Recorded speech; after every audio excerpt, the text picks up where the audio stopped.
So you'll need some blank index cards, 4 by 6 inch or 3 by 5 inch are a good flickable size. A good heavy duty 2-hole punch. You'll need 8 32 size posts with screws in varying lengths, and T-nut fasteners, 10 32 size, and transparent flat things to serve as a light box. A real light box is fine, or an improvised light box is pretty much just as fine. Slightly more annoying punching the 3 by 5s because you have to turn them around and do each hole separately. Anyway, your posts go through the holes and your screws go in the top. I like to keep them a little bit loose.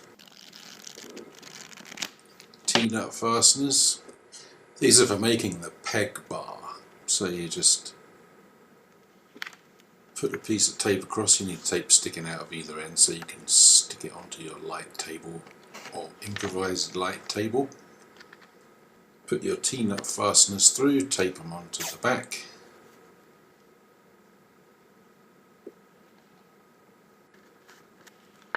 Chop off the excess bit of index card.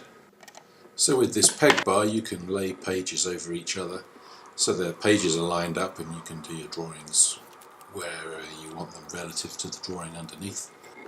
Having loose pages bound with those binder screws is really useful for adding drawings where you might realise you need a few more, or you can just take drawings out if you don't think that you need them. So this is another peg bar for a 3 by 5. Just slightly more annoying to make. You have to turn the card around and what have you, but same principle. And you can use a window, plastic lid, a shelf from out of the fridge, or anything you like, as long as it's transparent and you can put a light behind it. And of course you also need a pencil or a pen or your preferred drawing instrument. Sour grapes was the first one I made, and it was quite handy having those posts because I rearranged a sequence of little clips in there a few times to edit it how I wanted it. And the Hare and the Tortoise was the next one I did, which I think might end up being the second of a 3-part series. Here it is again. I've sped up and slowed down some bits in iMovie just to kind of cheat it a little bit.